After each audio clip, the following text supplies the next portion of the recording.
चालू.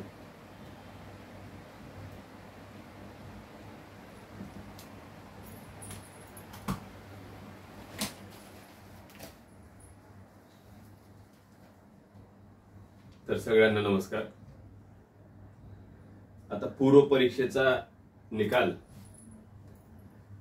लागलेला आहे. त्या अनुषंगानं पुढील काळातील अभ्यास पद्धत, अभ्यासाचे नियोजन,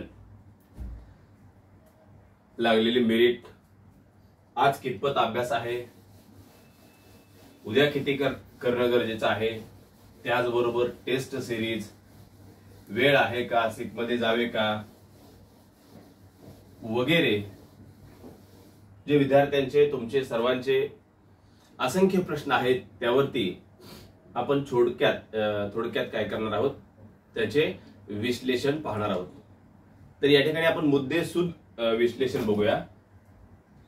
अगदी सुरुवातीपासून जो पहिला मुद्दा आहे तो मुद्दा आहे पूर्वचा निकाल. तर या ठिकाणी आपल्या पूर्व परीक्षेचा जो निकाल आहे तो 36.50 या ठिकाणी येऊन थांबलेला आहे. या अगोदर आता कुणी किती तर्कवितर्क लावले हे सगळं आपल्याला माहित आहे, परंतु मी स्वतः 37 या ठिकाणी मेरिट सांगितलेलं होतं, हे आपल्याला सर्व परिचित आहे. आणि ते 37 पेक्षा जास्त देखील लागलं असतं, कारण ते ओव्हरेजच्या मुलांना जर का पात्र केलं असतं. पण हरकत नाही. हा झाला मेरिटचा इतिहास. मुद्दा क्रमांक 1. मुद्दा क्रमांक 2 की आज तुम्ही कुठे आहात, म्हणजे आज तुमचा अभ्यास किती आहे.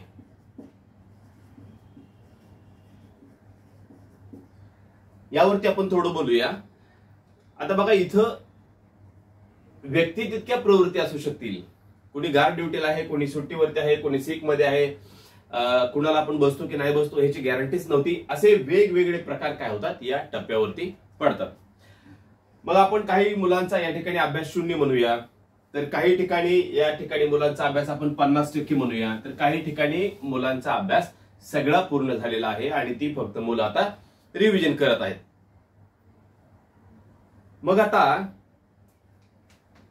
जर का या ठिकाणी या मुलांनी टेस्ट पेपर सोडवायला घेतल्या किंवा ज्याचा अभ्यास आज 100% पूर्ण आहे आणि ज्याचा अभ्यास आज 0% आहे, किंवा ज्याचा आज अभ्यास 50% पूर्ण आहे, मग आता येणाऱ्या परीक्षेमध्ये 250 प्लस होणं हे कुणाला शक्य आहे, असं जर या ठिकाणी प्रश्न मला कोणी विचारला तर मी त्याचं उत्तर असं सांगेल की हे तिघांनाही सहज शक्य आहे 250 प्लस होणं. तर का बरं असं? कारण आपल्याला जो मुख्य परीक्षेचा सिलेबस आहे हा सिलेबस 300 गुणांचा आहे आणि हा सिलेबस काही फापट पसारा नाही, याला मर्यादा आहेत. हे पुस्तकाच्या बाहेरचं येत नाही. आणि हा जो अभ्यासक्रम आहे हा अभ्यासक्रम माझ्या माहितीनुसार 2.5 महिन्याचा अभ्यासक्रम आहे. दररोज पूर्ण वेळ जर अभ्यास केला तर 2 ते 2.25 महिन्यामध्ये हा अभ्यासक्रम पूर्ण होतो. मग आता ज्याचा अभ्यास 0 आहे त्यानं बिलकुल घाबरायची गरज नाही की आज मुलं 50% पर्यंत आहेत, आज लोकांचा अर्धा अभ्यास झालेला आहे, आज कुणाचा 100% अभ्यास झालेला आहे, कुणाचा 70% झाला आणि माझा बिलकुल झालेला नाही. तर काहीही फरक पडत नाही. एक गोष्ट सांगतो तुम्हाला, एक छोटं उदाहरण सांगतो की ह्याच्या पुढे टार्गेट काय आहे की मला कोणत्याही परिस्थितीमध्ये उरलेल्या या 3 महिन्यामध्ये काय करायचं आहे, अभ्यास पूर्ण करायचा आहे. हे बघा, वेळ किती आहे तुमच्याकडं, 3 महिने म्हणजे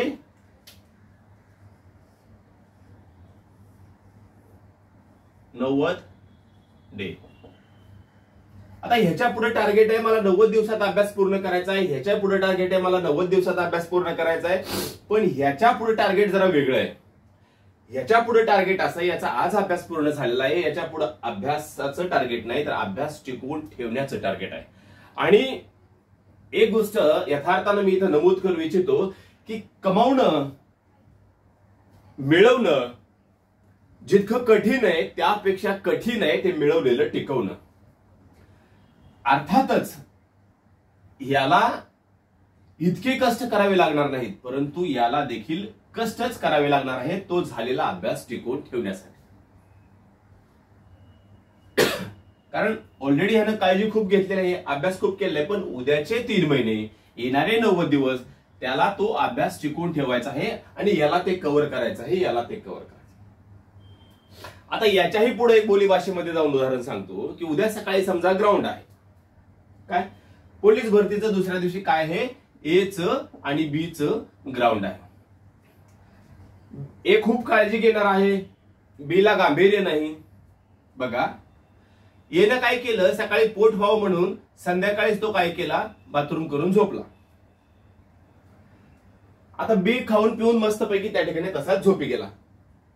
आता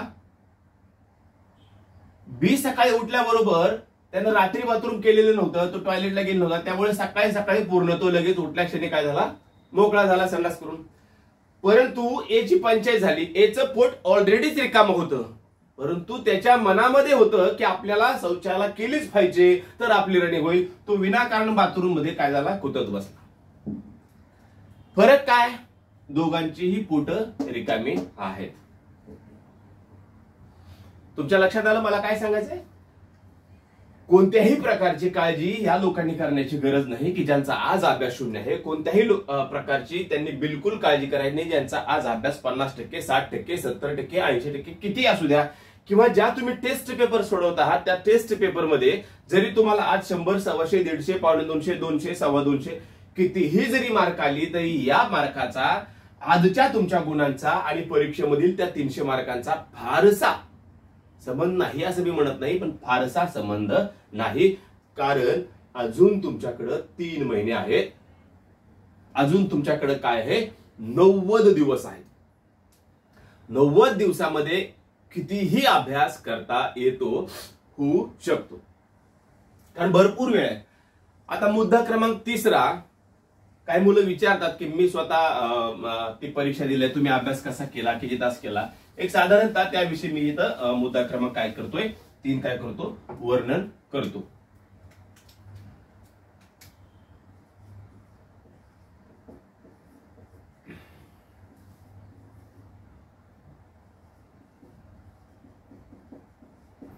तर बघा 2017ला PSI ची मुख्य परीक्षा डिसेंबर मध्ये झाली, ती मी दिली. 10 सप्टेंबरला पूर्व झाली आणि 22 डिसेंबरला मुख्य परीक्षा झाली. मी हे सांगतोय कासाठी की माझा मोठेपणा म्हणून नव्हे, तर तुम्हाला यातून एक बळ निर्माण व्हावं, तुम्हाला एक प्रकारची प्रेरणा निर्माण व्हावी म्हणून. 22 सप्टेंबरला म्हणजे 10 सप्टेंबरला प्री झाली आणि 22 डिसेंबरला मेन झाली. म्हणजे साधारणतः याच्यामध्ये वेळ किती होता, तर वेळ साधारणतः होता 72 दिवस. आणि या 72 दिवसामध्ये मुख्यचा अभ्यास करणं होतं. मी पुण्याला पूर्वचा पेपर दिला, पेपर दिल्याबरोबर मला कॉन्फिडन्स होता की आपण पूर्वमध्ये काय होऊ, चांगल्या मार्काने पास होऊ. त्याच ठिकाणी मी जेवढी काही बाजारामध्ये कायद्याची पुस्तकं मिळतील, कुठल्याही लेखकाच्या सुद्धा, असे एक भला मोठा गट्टा काय केला, पुस्तकांचा घेतला आणि गावी गेलो. मग त्या ठिकाणी ज्यावेळेला मी दुसऱ्या दिवशी हातामध्ये आयपीसीचं पुस्तक उघडलं तर त्यातलं मला कलम 10 म्हणजे नेमकं काय आहे आणि कलम 11 कशाला म्हणायचं हे काहीही माहीत नव्हतं. ही परिस्थिती आहे 2017ची. आणि याला विटनेस आहेत माझ्या बरोबर असलेली त्यावेळेची 6-7 मुलं की जे माझे स्टुडंट झाले परत आणि ते आज फौजदार आहेत. यापैकी माझ्यासोबत झालेला फौजदार समाधान माळी, हा गोरेगाव पोलीस स्टेशनला मुंबईमध्ये कार्यरत आहे. त्यानंतर माझ्यानंतर माझा विद्यार्थी त्या ठिकाणी PSI झाला. यातलाच ज्यावेळेला तो माझ्या बरोबर अभ्यास होता, रोहन कोलारे म्हणून, तो आता मालवणी पोलीस स्टेशनला मुंबईमध्ये आहे. त्यानंतर एकनाथ नागरगोजे माझ्यासोबतच त्या ठिकाणी अभ्यासाला होता, तो आता मराठवाड्यामध्ये फौजदार म्हणून आहे. ही सगळी माझी विद्यार्थी मंडळी माझ्या सोबत इथं होती. 2017ला आम्ही ग्राउंडवरती सोबत अभ्यास करायचो, सोबत मैदान करायचो. तर त्यावेळेला त्यांना माहित आहे आणि त्यातला एक आता तुमच्या बरोबर परीक्षा देतोय की ज्यानं जो माझ्या बाकड्यावरती बसून अभ्यास करायचा, लहू पाटील, आता तो धाराशिवला आहे. त्यानं मला सांगितलं की कलम 10 आणि कलम 11 मध्ये काय फरक आहे.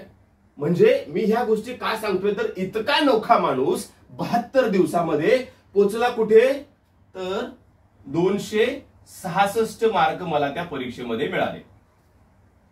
कुठल्याही प्रकारचा क्लास नसताना, कुठल्याही प्रकारचं मार्गदर्शन नसताना किंवा अगोदर कुठलीही कायद्याची पार्श्वभूमी नसताना माझ्या आयुष्यातली खात्यांतर्गतची पहिलीच परीक्षा केवळ 72 दिवस माझ्याकडे होते. मला काहीही माहित नव्हतं.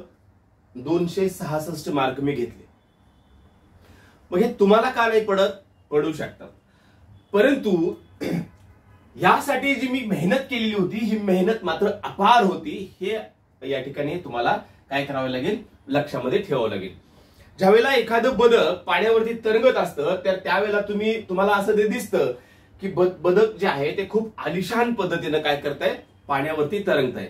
परंतु त्या आलिशान पद्धतीने तरंगण्यासाठी त्याला त्या पाण्याखाली पायांची जी फडफड करावी लागते, जो संघर्ष करावा लागतो, तो संघर्ष आपल्याला दिसत नाही. म्हणून ही 266 मार्क सगळ्या समाजाला दिसली. परंतु या मागचा जो माझा संघर्ष होता, हा संघर्ष केवळ या 6-7 लोकांनी, मी ज्यांची आता नावं सांगितली त्या लोकांनी पाहिला. ही आमची ग्राउंडवरची लायब्ररी होती धाराशिवच्या मैदानामध्ये, आता सुद्धा आहे. या लायब्ररीमध्ये मी दररोज 13 ते 14 तास बसायचो. लक्ष द्या, किती, 13 ते 14 तास लायब्ररीमध्ये. फक्त 72 दिवस म्हणतो, यातले 2 दिवस तर सोडूनच दिले होते. मी सुरुवातीला आल्यावर अभ्यास केला होता. 70 दिवस म्हणजे 2 महिन्यापेक्षा थोडे जास्त, 70 दिवस. मग मी 4-4 तासाचे या ठिकाणी अभ्यासाला काय केले, ते टप्पे केले. तसेच तुम्ही टप्पे करा मग तुमच्या सोयीनुसार. माझा सकाळचा टप्पा असायचा 10 ते 2, मी 4 तास अभ्यास करायचो. त्यानंतर पण परत जेवण वगैरे, त्यानंतर 4 ते 8 दुसरा 4 तासाचा टप्पा, आणि मग त्यानंतर काय आहे 10 ते रात्री 2. इथं माझा जास्त अभ्यास व्हायचा. रात्री 6 ते 7 तास मी झोपायचो. उरलेल्या वेळेमध्ये इथं जो अभ्यास व्हायचा, मग इथं ऑडिओ वाचतील, प्रश्नपत्रिका सोडवणे असेल वगैरे वगैरे. म्हणजे असा 4-4-4 हा जो 12 तास अभ्यासाचा आहे, हा अभ्यास म्हणजे विदाऊट डिस्टर्ब अभ्यास. मग आता इथं पण जे मध्ये 2-2 तास राहतात, 10 ते 2, 2 ते मग 4, याच्यामध्ये घरी जायचं, इकडे जायचं, चहा प्यायचा वगैरे. पण तिथं सुद्धा अभ्यास. एखाद्या ठिकाणी 2-3 जण आम्ही अभ्यास करत बसलोय, चहा प्यायला चला, आता खूप बोर झाले, कंटाळा आलाय, झोप लागले, तर चहा प्यायला जाईपर्यंत 5 मिनिटं, यायला 5 मिनिटं, आणि तिथं चहा पित असताना 5 मिनिटं, तर पूर्ण आयपीसी आमचं रिव्हिजन होऊन जायचं. लक्षात आलं. जरी कोणाला येत नसेल तर मी सांगायचो. बाथरूमला जरी चाललं तरी पूर्ण सीआरपीसी त्या ठिकाणी रिव्हिजन होऊन जायचं. पण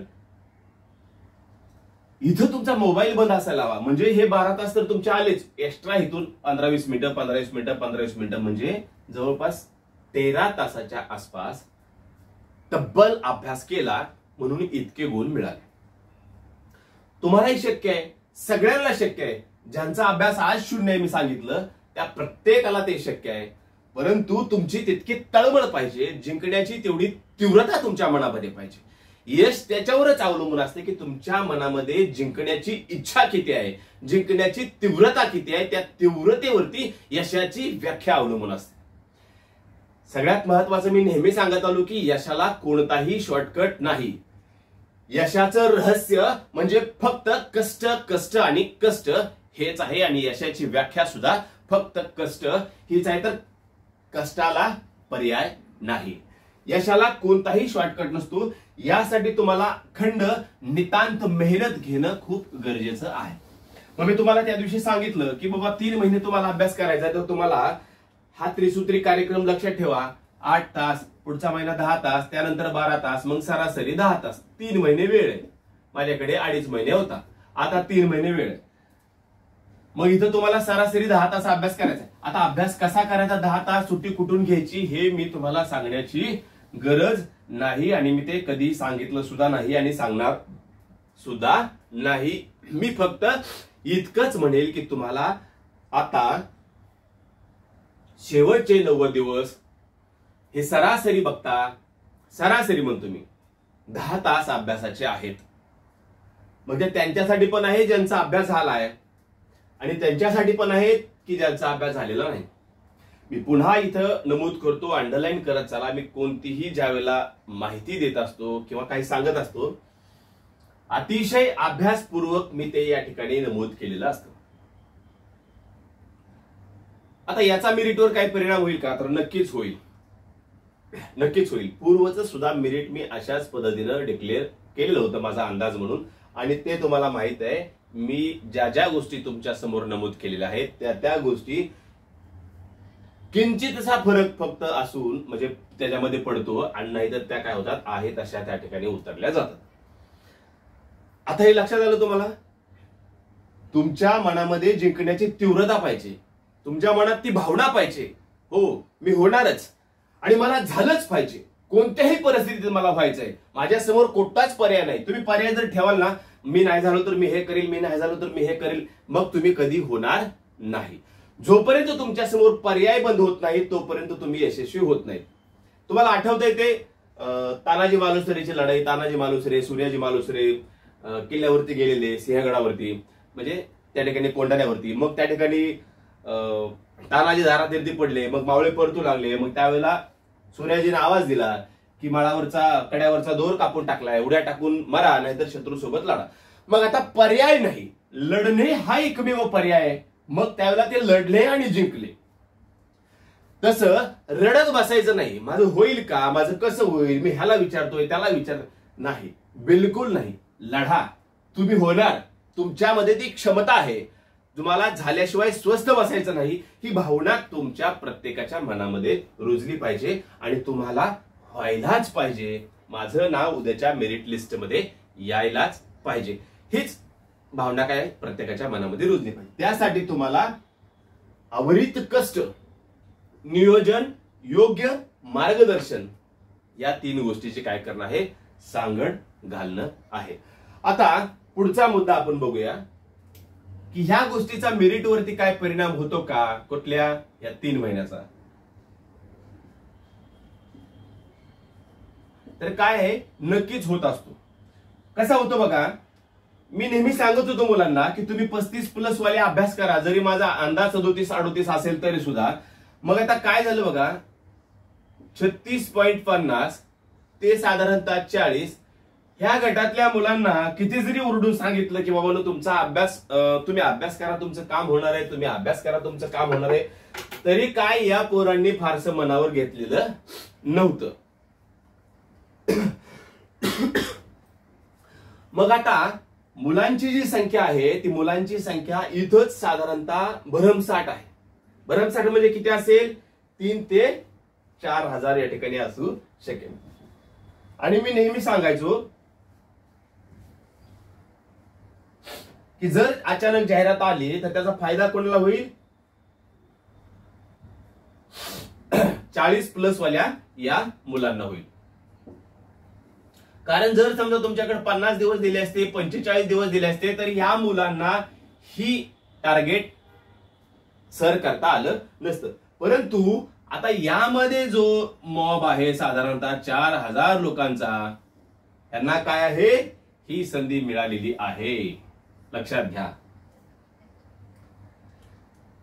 जर इतके दिवस मिळाले नसते तर माझ्या अंदाजानुसार मेरिट 200 क्रॉस झालं नसतं. आता सुद्धा जरी संधी मिळाली आहे तरी सुद्धा मेरिट 220 क्रॉस होणार नाही, असे माझं व्यक्तिगत मत आहे. पण तरीही मेरिट किती असतं हे प्रश्नपत्रिकेवरती अवलंबून असतं. पण प्रश्नपत्रिका किती जरी सोपी निघाली तरी 220 क्रॉस होणार नाही. कारण त्याला एक असं आहे की जागा काय आहेत, 615 आहेत, भरपूर आहेत जागा आणि मुलं तितकीच आहेत. ज्यावेळेला 250 जागा होत्या मुलं तितकीच होती, 322 जागा होत्या मुलं तितकीच होती, 828 जागा होत्या मुलं तितकीच होती. आता 615 जागा आहेत, मुलं तितकीच आहेत. 25 ते 30 हजार आपले फॉर्म असतात, त्याच्यामध्ये काही बदल होत नाही. म्हणून थोडं जागेच्या पदावरती मेरिट मागे पुढे होत असतं. आता याच्या पुढे जाऊन मी तुम्हाला एक गोष्ट सांगतो की जी तुमची निवड आहे या निवडमध्ये किंगमेकर कोण, ग्राउंड की मुख्य परीक्षा? खूप लोकांनी वेगवेगळे अर्थ याच्यामध्ये लावले, तर मी म्हणेल ग्राउंड की मेन. IMP कोण आहे यातलं सगळ्यात जास्त?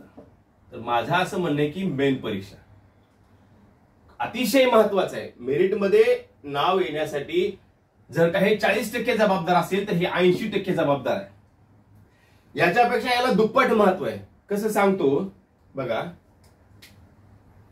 आता हा A नावाचा एक पोरगा आहे आणि B नावाचा एक पोरगा आहे. आता इथं बघा ग्राउंड, इथं बघा पेपर. आता इथं ग्राउंड मध्ये B ला 20 गुणांचा लीड आहे A पेक्षा आणि पेपर मध्ये A ला B पेक्षा 20 प्रश्नांचा लीड आहे. समजून घ्या. ग्राउंड मध्ये A पेक्षा B ला 20 गुणांचा लीड आहे आणि पेपर मध्ये A ला B पेक्षा 20 प्रश्नांचा लीड आहे. आता इथं बघा पुढे कोण गेलं? हा पुढे गेला 20 गुणांनी. A कुठे गेला? 20 गुणांनी प्लस आहे. कसा प्लस आहे?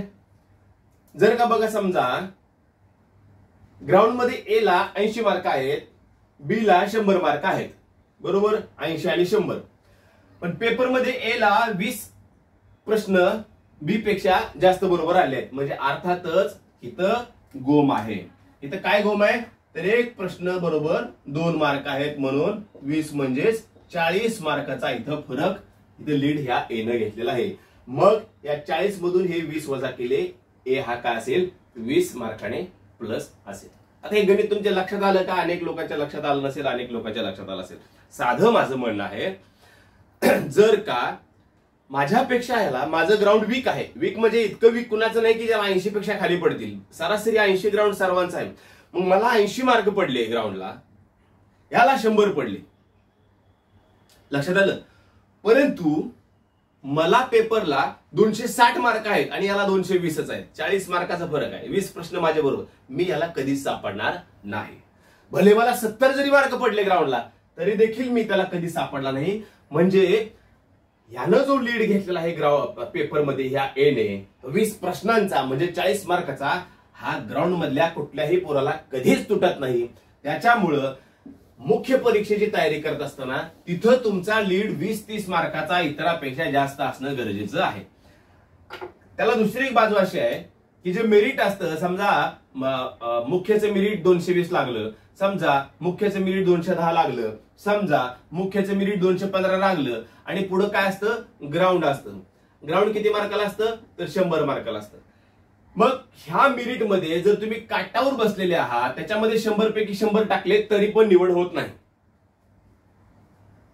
जेवढं मेरिट लागतं त्याच्यामध्ये 110 मार्क साधारणतः मिसळून चालायचं असतं. लक्षात ठेवा, 110 मार्क साधारण म्हणतो मी. जेवढं मेरिट लागतं त्याच्यामध्ये 110 मार्क साधारण मिसळून चालायचं. मग ही 10 मार्क आणायची कुठून? वरची ग्राउंड तर 100च मार्कायचं आहे, तर ती 10 मार्क आणायची इकडं. कशामुळं? जर मेरिट 210 असेल तर तुम्हाला मी आताच सांगितलं की जगापेक्षा तुमचे 20 प्रश्न जास्त बरोबर असले पाहिजे, म्हणजे तुमचे गुण किती असले पाहिजे? 250. मेरिट जर 220 असेल तर तुमचे गुण 260 असले पाहिजे, म्हणजे 15-20 प्रश्नाचा लीड तुम्हाला पाहिजे. त्या ठिकाणी 30-40 मार्काचा तुम्हाला त्या ठिकाणी लीड पाहिजे. कारण जरी तुमचं ग्राउंड 70, 80, 85, 90, 95 अशा जरी मार्काचं असलं तरी सुद्धा तुम्हाला काही फरक पडणार नाही. मला यातून सांगायचं एकच होतं की तुमचं ग्राउंड किती चांगला असू द्या किंवा किती खराब असलं तरी लेखीचा जो लीड आहे तो लीड तुटत नाही. लक्षात आले हे मुद्दे? आता त्यानंतरचा पुढचा एक मुद्दा असतो आपला सारखा की टेस्ट सिरीज. आता टेस्ट सिरीज किती सोडवल्या याच्यापेक्षा महत्वाचं आहे किती अचूक टेस्ट सिरीज सोडवल्या. कारण एक प्रश्न आपला घात करू शकतो. त्याच्यामुळं टेस्ट योग्य माणसाच्या सोडवणं काय आहे गरजेचं आहे. चुकीच्या टेस्ट सिरीज आपण सोडवता कामा नये. प्रश्न जर चुकीचे असतील काय होईल, त्याची उत्तर आपल्याला चुकीची मिळतील. आणि आता टेस्ट सिरीज मध्ये काय मुलं म्हणतात की सध्या मला एवढेच मार्क पडतायत, माझा स्कोर ह्याच्या पुढे जातच नाहीये, मी किती अभ्यास केला तरी. ठीक आहे, आजपर्यंत जात नसेल इथून पुढे जाईल,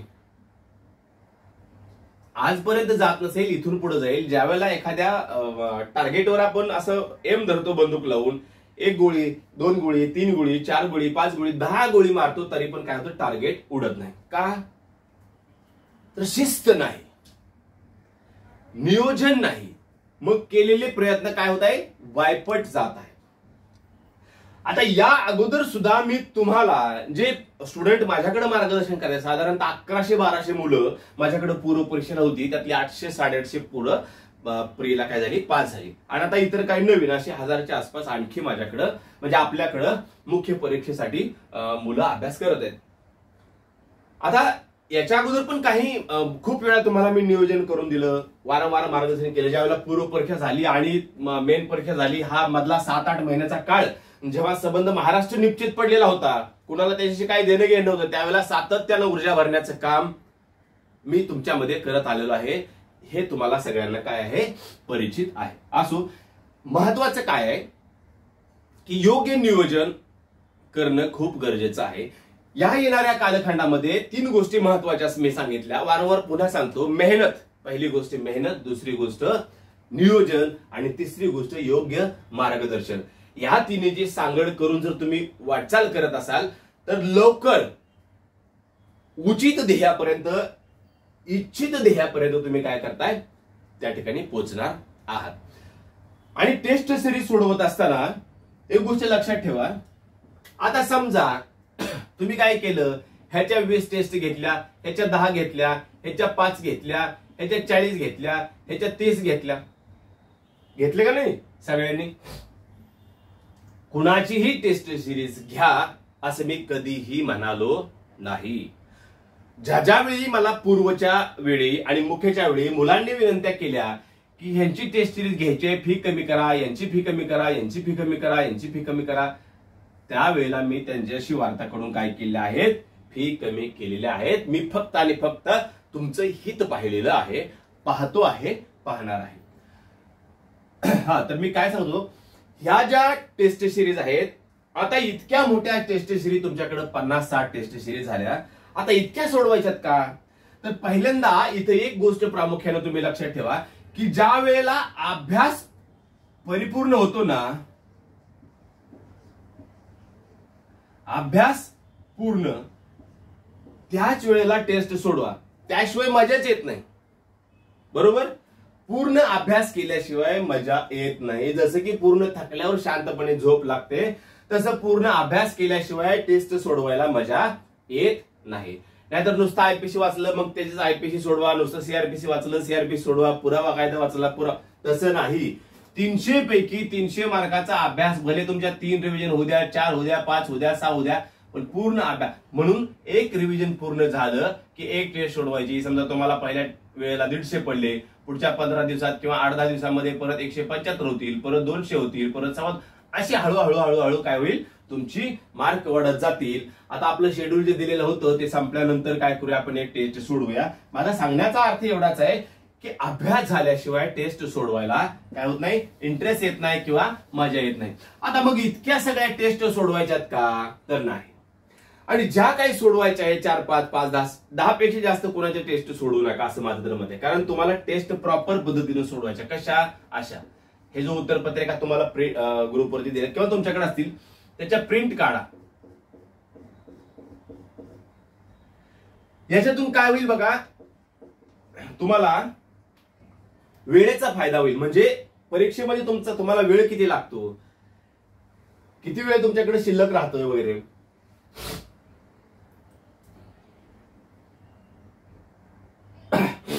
मी लेक्चर करणारच नव्हतो 2-3 दिवस, कारण मी लालबाग बंदोबस्त लावतो, धावपळ, बाहेरचं खाणं पिणं, आणि जागरण यामुळे मी थोडा आजारी पडलो होतो, परंतु मुलांचे खूप मेसेज यायला लागले की एक एक दिवस वाया चाललाय, काहीतरी आम्हाला 2 गोष्टी ऐकायला मिळायला हव्या.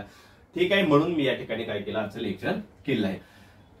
तर बघा, हा जो उत्तरपत्रिका आहे, उत्तरपत्रिका प्रॉपर बनवून घ्या. उत्तरपत्रिका बनवल्यानंतर तुम्ही वेळ लावा. आता इतक्या वाजल्या गडामध्ये मी आता स्टार्ट करतोय आणि पेपर असा मोबाईल मध्ये बघू नका. असला गबाळा अभ्यास कधीच करायचा नाही, लक्षात ठेवा. तुम्हाला मी काय सांगतोय, 50-60 प्रश्नपत्रिका तुमच्याकडे आहेत ना, 60 सोडू नका, 5च सोडवा, पण 5 प्रामाणिकपणे सोडवा. ज्यावेळेला तो अर्जुन असतो ना, अर्जुन तो शिवधनुष्य असं पेलून धरतो आणि समोर त्याला पक्षाचा डोळा दिसतो, ती एकाग्रता तुमच्या अभ्यासामध्ये हवी. ती एकाग्रता तुमच्या अभ्यासामध्ये हवी. त्यावेळेला काय होतं, टार्गेट प्राप्त होतं. आणि आपलं टार्गेट काय सांगितलंय, 270 प्लस. त्या टार्गेटवर मी नंतर बोलतो. असं सोडवा पेपर, असं 5-7 सोडवा, हरकत नाही. 3 सोडवा, 1 सोडवा, पण असाच सोडवा. का तर ह्यातून तुम्हाला 2-3 गोष्टी येतील. तुम्हाला वेळेचं नियोजन कळेल, आपल्याला वेळ किती लागतोय. त्यानंतर दुसरी गोष्ट, तुमचा सराव होईल. यानंतर तिसरी गोष्ट, तुमच्या काही चुका होतात का, ह्या चुका तुमच्या लक्षात येतील. काय चुका, वाचलेलं आहे पण आठवत नाही, वाचलेलं आहे आठवत नाही पण 2चं गोल 3ला झालं. वाचलेलं होतं, आठवलं, पण 2चं गोल 3ला नाही, मी 3लाच केलं होतं, तरी देखील पुन्हा उत्तरपत्रिका चेक केली असता तर ते 4ला दिसलं. अशा ज्या काही बारीक बारीक गोष्टी आहे, म्हणजे जे प्रचंड तुमचा अभ्यास आहे, हा 6 महिन्याचा, वर्षभराचा, याचं सादरीकरण जे आहे ते सादरीकरण सुद्धा तितक्याच महत्वाचं आहे. एक बाजू ही तितकी महत्वाची आहे, हे प्रेझेन्स ऑफ माइंड, प्रसंगावधान राखणे या तासभरामध्ये हे खूप महत्वाचं आहे. म्हणून या पद्धतीनं प्रश्नपत्रिका सोडवा. आता बाकीच्या प्रश्नपत्रिकेचं काय, मी काय केलं होतं, मला तर माहिती नव्हतं टेस्ट सिरीज महाराष्ट्रामध्ये कोणाचे चांगले किंवा टेस्ट सिरीज असतात वगैरे. मी एकदम नवखा होतो त्यावेळेला. काही बाई मुलांनी माझ्याकडे प्रश्नपत्रिका आणून दिल्या की मी एकच काम करायचो, कोणाची प्रश्नपत्रिका आली की जायचं शेजारच्या झेरॉक्सच्या दुकानामध्ये 10-20 रुपये खर्चायचे, त्याची प्रिंट काढायची आणि मग प्रिंट काढल्याबरोबर मी पट काय करायचं, त्याला टीका मारून टाकायच्या. पहिले प्रश्न असायचे आयपीसी अमुक अमुक येते, चला दुसरा येतो, तिसरा येतो, चौथा येतो, 5वा येतो. आयपीसीच्या 30 प्रश्नापैकी एखादा सापडायचा की जो मला यायचा नाही, मी त्याला काय करायचो, वेगळ्या कलरनं मार्किंग करायचो. पुन्हा सीआरपीसी मध्ये येतोय 40 पैकी 1 ते 2, समजा 2 पकडूया, 2 प्रश्न असायचे, मी त्यालाच फक्त मार्किंग करायचो. हे प्रश्न मला येत नाही, पुरावा कायदा चुकायचाच नाही, 10च प्रश्न आहे, काय कारण आहे चुकायचं, फक्त 31 कलम आहेत. अरे फक्त 31 कलम आहे, त्यातली 10 कलम जर 1-2 वाक्याची आहेत, उरलेली 20 कलम आहेत. ती 20 कलम जर तुम्हाला 2-2 वर्ष अभ्यास करून जर चुकत असतील तर म्हणजे आपला प्रवास कुठे चालला हे देखील आपल्याला कळलं पाहिजे. सगळ्यात महत्वाचा अभ्यास करत असताना हा जो डायग्रामचा आराखडा आहे, आराखडा म्हणजे काय, आयपीसी, सीआरपीसी, मायनर कायदा, पुरावा कायदा, फॉरेन्सिक, राज्यघटना, इतर घटक, हे घटक तुमच्या पुढे पाहिजे, याचा स्ट्रक्चर तुमच्या पुढे पाहिजे. आणि यातलं काय केलं पाहिजे, काय करायला नको, वेळ कुठं घालवावा, कुणाच्या मागे पळायला नको, हातातले मार्ग कोणते, बिगर हातातले कोणते, मिळवणारे कोणते, न मिळवणारे कुठे, हे आपल्याला समजलं पाहिजे. काय केलं पाहिजे, यशापर्यंत पोहोचण्यासाठी, मार्कापर्यंत पोहोचण्यासाठी जे जे करायला हवं ते सगळं करायचं. आणि यशापर्यंत पोहोचण्यासाठी, ध्येयापर्यंत पोहोचण्यासाठी जे जे तुमच्या आडवं येत आहे ते काढून टाकायचं. हे ज्याला कळलं त्याला यश मिळालं. मग आता असं करत असताना, प्रश्नपत्रिका सोडवत असताना बाकी 40-50 काय करायचं, सगळं आयपीसी वाचून घ्यायचं. एकच प्रश्न मिळाला की जो आपल्याला येत नाहीये. सीआरपीसी वाचताना 2 प्रश्न मिळाले, येत नाही. पुरावा कायदा, सगळे प्रश्न येत आहेत.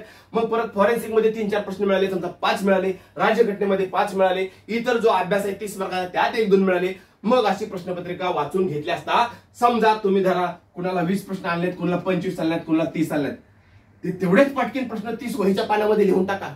30 प्रश्न लिहायला 30 मिनिटं लागतील. एक प्रश्नपत्रिका फेकून द्या. पुन्हा ती प्रश्नपत्रिका उभ्या आयुष्यामध्ये कधीच वाचायची नाही. अशा पद्धतीनं मी 40-50 प्रश्नपत्रिका कव्हर केल्या. म्हणजे कशा, प्रिंट काढायची, खट सोडवायची. असं करत बसतो नाही मी, असं करायचं. पण कधी, ज्या वेळेला प्रश्नपत्रिका तुम्ही वेळ लावून सोडवत आहात. मोबाईल मध्ये वेळ लावून कधीच गोल आळे करत बसायचे नाही, चुकीचं आहे. हे तुम्ही फसवीचा धंदा करता. हे काय, तडजोड आहे. आणि तडजोड आयुष्यामध्ये कधीही करायची. एक लक्षात ठेवा, एक आयुष्याचा नियम सांगतो. एखादी व्यक्ती आहे ना, किंवा कुठलीही वस्तू आहे, आवडत असेल नसेल तो भाग वेगळा, पण 2च मार्ग आहे तुमच्या पुढं. एक तर तिचा स्वीकार करा आणि सोबत चला, नसेल तर तिला कायमस्वरूपी सोडून द्या. बस 2च गोष्टी केल्यावर तुम्ही समाधानी राहू शकता. तडजोड जर करून चालत असाल तर समाधान नाही. आयुष्यामध्ये तडजोड फार काळ टिकत नाही. त्यामुळे करायचंय ना तर असंच मनापासून करा. तर लक्षात आलं, पेपर संदर्भात, टेस्ट पेपर संदर्भात वगैरे ह्या सगळ्या गोष्टी तुम्हाला मी काय केल्या सांगितलेल्या आहेत. आता जे पेपर सोडवत असताना आपल्या कुठल्या चुका वगैरे होतात किंवा कशा पद्धतीने ते जी व्यूहरचना असावी, सोडवायचं कसं, आपण काय करूया त्या वेळेला काय करू ते बघूया. आता पुढच्या गोष्टी मी तुम्हाला सांगत होतो की हा जो पेपरचा आराखडा आहे हे तुमच्या समोर सातत्यानं घोळत राहिलं पाहिजे. आयपीसी, सीआरपीसी, पुरावा कायदा, मायनर, फॉरेन्सिक, राज्यघटना, सहज जरी बसलं ना लायब्ररीमध्ये गेलं वहीच्या पानावरती पटकन लिहून काढायचं. 24 तास डोक्यात असते. ह्यातलं प्रत्येक तुमचं दिवस उजाल्यानंतर पडणारं प्रत्येक पाऊल तुमचं ह्या मार्काच्या दिशेनंच पडलं पाहिजे. सहज बसलं तरी एका बाजूनं कमीत कमी जास्तीत जास्त आयपीसी कमीत कमी किती पडू शकतील बाबा आपल्याला, कमीत कमी 50 धरा, जास्तीत जास्त 58 धरा. सीआरपीसी किती मार्काला आहे, 40 मार्काला, कमीत कमी किती 36, जास्तीत जास्त 38. पुरावा कायदा कमीत कमी 10, जास्तीत जास्त 10. राज्यघटना किती मार्काला आहे, 30 मार्काला आहे, कमीत कमी किती 20 मार्क, जास्तीत जास्त किती 28 मार्क. अशी आपण मार्काची टोटल काढायची. इथं मिनिमम, इथं मॅक्झिमम, मग इथं तुमची मार्क आली पाहिजे 230, इथं 280, 270 वगैरे वगैरे. आणि टार्गेट आहे ह्याचं सारखं करा, सारखं हे डोक्यात बिंबलं पाहिजे, हे डोक्यातच बिंबलं पाहिजे. ह्याच्यापेक्षा वेगळा विचार करायचाच नाही. 24 तास जसं तो मजनू लैला लैला लैला लैला लैला करत होता, त्याच्या डोक्यामध्ये एकच होतं लैला. ज्यावेळेला ती त्याच्यापासून दुरावली गेली, परमेश्वर त्याला भेटायला आला, अरे तुला मी भेटायला आलो प्रत्यक्ष, तरी सुद्धा तुला लैलाचे वेध लागले. त्यावेळेला तो सुद्धा देवाला म्हणाला, नाही मला तू नको आहेत, मला माझी लैला पाहिजे. तसं तुम्हाला या परीक्षेचे वेध लागले पाहिजे. मला तिथं पोहोचायचंय, मी ते मिळवणार, मी तिथं जाणार आणि मी गेल्याशिवाय थांबणार नाही. जगातली कुठलीच गोष्ट मला तिथं जाण्यापासून अडवू शकणार नाही. जे जे निगेटिव्ह आहे ते बाजूला करा. त्या लोकांच्या नादी लागू नका. ते म्हणतात कुठं गाव सोडावं लागतं, 2 वर्ष नोकरी असते, कुटुंबात झाला नव्हतं. लक्षात ठेवा, ती लोक अपयशी असतात. एक तर त्यांना ते जमत नसतं किंवा आयुष्यामध्ये ती हारलेली असतात. आणि एक दुसरी एक गोष्ट सांगतो की जी माणसं आयुष्यामध्ये हारलेली असतात ना, त्यांच्या तोंडची वाक्य बघा. आयुष्यात पैशाला महत्व द्यायचं नाही, ही त्यांची वाक्य असतात. मी पैशाच्या मागे पळत नाही, तुला पैसा मिळवता आलाच नाही. लक्षात आलं, माणुसकीला सगळ्यात जास्त महत्व आहे, अशी त्यांची वाक्य असतात. ती माणसं हारलेली असतात. त्यामुळं अशा लोकांच्या नादी लागू नका. सकारात्मक व्हा. स्वतःला फौजदार बनवा. परीक्षा देण्याच्या अगोदर स्वतःचं वर्तन तसं ठेवा, हा मी फौजदार होणार आहे, तसं फिलिंग येऊ द्या तुमच्यामध्ये. रुबाबदारपणा तुमच्या वागण्यामध्ये, चालण्यामध्ये. उगाच कुठेतरी जायचं, 4 चौकामध्ये थारा थाता हसायचं असं नाही. एक सहनशीलता, एक प्रकारचा चांगुलपणा, एक प्रकारचा रुबाबदारपणा तुमच्या नसा नसामध्ये भिनला पाहिजे आणि तुम्हाला सतत वाटलं पाहिजे माझं प्रवास मी त्या दिशेनं चाललोय. ते तुम्ही ते जुनून पिक्चर पाहिला असेल ना, जुनून पिक्चर, त्यामुळे त्याच्यामध्ये राहुल देव नावाचा अभिनेता आहे, राहुल राय की काय, तो माणसाच्या शरीरातून त्या वाघाच्या शरीरामध्ये जसं त्याचं रूपांतर होतं, तसं तुमचं हे शरीर जे कॉन्स्टेबलचं आहे त्याच्यातून आता तुम्ही अधिकाऱ्याच्या शरीरामध्ये रूपांतर होतात. हळूहळू हळूहळू ती कल्पना तुमच्या डोक्यामध्ये आणा. झोपताना सुद्धा सहज एक सकारात्मक ऊर्जेनं झोपा की आता मला उद्या अधिकारी व्हायचंय, 3 महिन्यानंतर मी एक अधिकारी असेल, चांगला अधिकारी म्हणून माझा महाराष्ट्रामध्ये नावलौकिक होईल, मग वगैरे वगैरे सगळ्या ज्या मी तुम्हाला गोष्टी याच्या अगोदर मी तुम्हाला 8-9 महिने हे सांगितले. तुमच्या घरचं वातावरण, नातेवाईक, मित्र, प्रपंच, ते मी आता तुम्हाला काय करणार नाही, रिपिटेशन करणार नाही. महत्वाचे जे मुद्दे आहेत ते तुम्हाला सांगेल. म्हणजे सकारात्मक ही वातावरण जर माहोल तुमच्या अवतीभोवती बनला ना, तर हा माहोल सुद्धा तुम्हाला त्या यशापर्यंत घेऊन जाण्यासाठी काय करत असतो, प्रयत्न करत असतो. तर हे ओळखा, कोणचं किती मार्काला आहे, तुम्हाला किती प्राप्त करता येऊ शकतं आणि कुठलं हातात आहे आणि कुठलं हातात नाही, कुणाच्या मागे पळायचं आणि कुणाच्या मागे नाही पळायचं, हक्काचं काय आहे, बिगर हक्काचं काय आहे, हे ज्याला कळलं ना त्याला प्रचंड मार्क पडतात. हे बघा, ह्यातली 220 मार्क जे आहेत हे 2 विषय सोडले तर 220 मार्क हे तुमच्या हक्काचे आहेत, पण आपण त्याच्याकडे लक्ष देत नाही सोपं म्हणून. आणि फॉरेन्सिक विषय आहे, तुम्हाला मी फॉरेन्सिकचं सांगतो. हल्ली MBBSच्या पुस्तकातून प्रश्न निघायला लागले. तुम्ही कुठलाही क्लास लावा, कुणाची किती पुस्तकं लावा, 15-16 प्रश्नापेक्षा जास्त प्रश्न कधीच बरोबर येऊ शकत नाही. त्या 8 ते 10 मार्कासाठी जर तुम्ही या 3 महिन्यातला 1.25 महिना तिथं घालवणार असाल तर मला सांगा, IPC, CRPC, पुरावा कायदा, मायनर कायद्याने हा 30 मार्काचा घटक आणि काही तुम्हाला कोणी सांगत असेल फॉरेन्सिक सायन्स 60 मार्काला, 60 नाही फक्त 40च मार्काला, जो इन्व्हेस्टिगेशन वगैरे हा पार्ट आहे हा सगळा सीआरपीसी मध्ये इन्व्हॉल्व आहे. आलं लक्षात? इन्क्वेस्ट पंचनामा असेल, फलान असेल, बेस्तान असेल, सगळं सीआरपीसीच्या पुस्तकामध्ये आहे.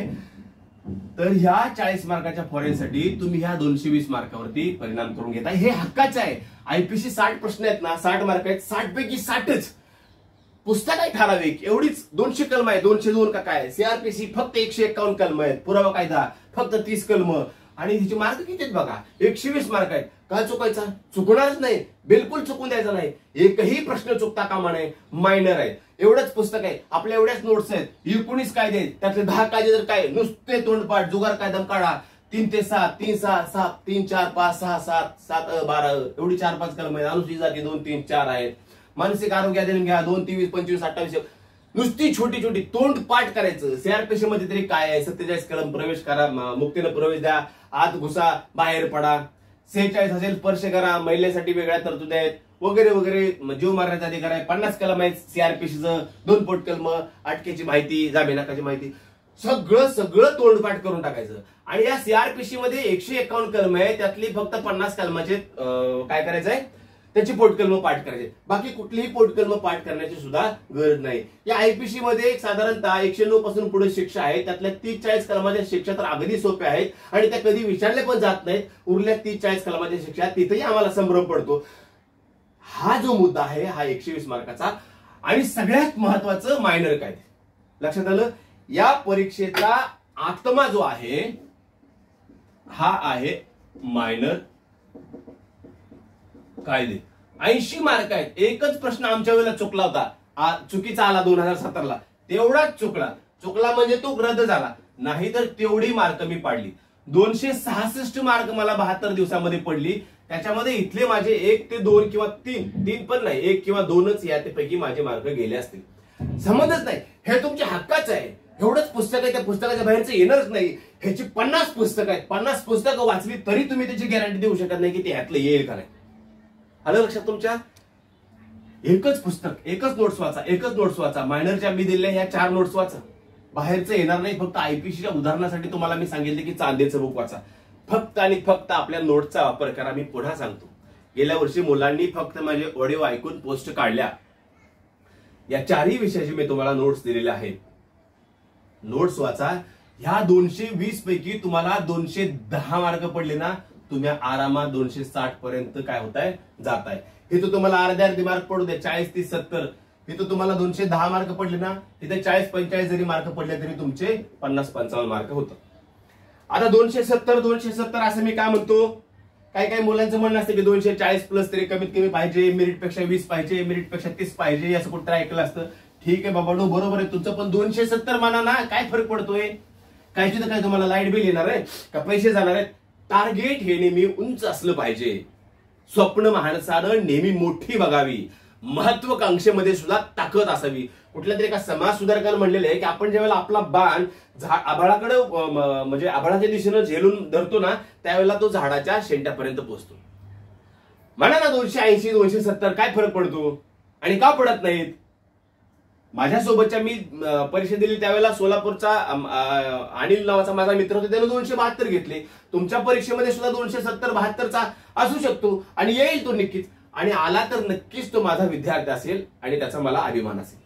हे बघा, मी तुम्हाला पुन्हा एकदा नमूद करतो, जी मुलं माझ्याकडे अभ्यास करत आहेत, जो मुलगा हे माझं रेकॉर्ड आहे ह्याला ब्रेक करेल, म्हणजे 266 जरी पाडले तरी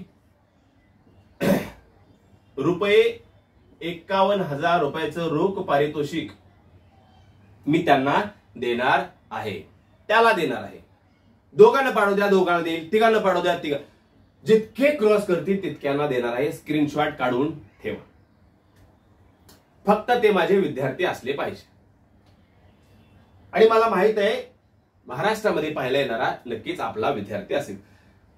ठीक आहे, हे सोडा. आता पुढचा मुद्दा बघा.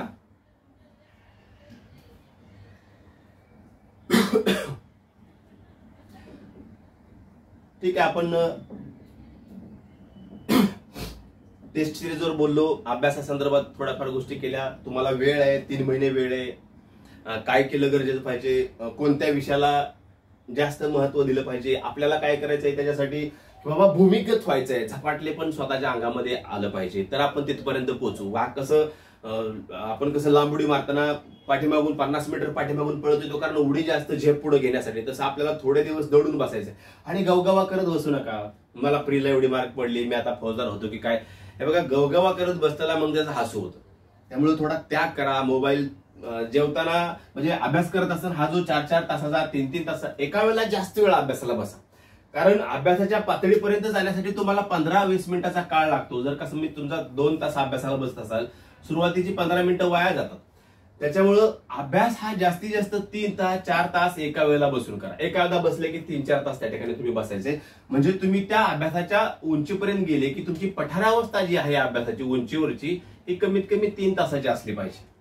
म्हणजे तुमचा काय होईल तर त्या ठिकाणी अभ्यास होईल. एखादी बॅग घ्या आपली सोबत, त्याच्यामध्ये बॅग, वह्या, पुस्तकं, बस तुमचं सगळी इस्टेट त्याच्यामध्ये असली पाहिजे. 24 तास कोणी तुम्हाला कुठं पाहिलं तर ती बॅग आणि तुम्ही एवढंच त्याला दिसलं पाहिजे. त्यासाठी त्याग करा. मोबाईल वापरू नका. आता मोबाईल वापरताना काही काही मुलांना खूप घाण सवय असते.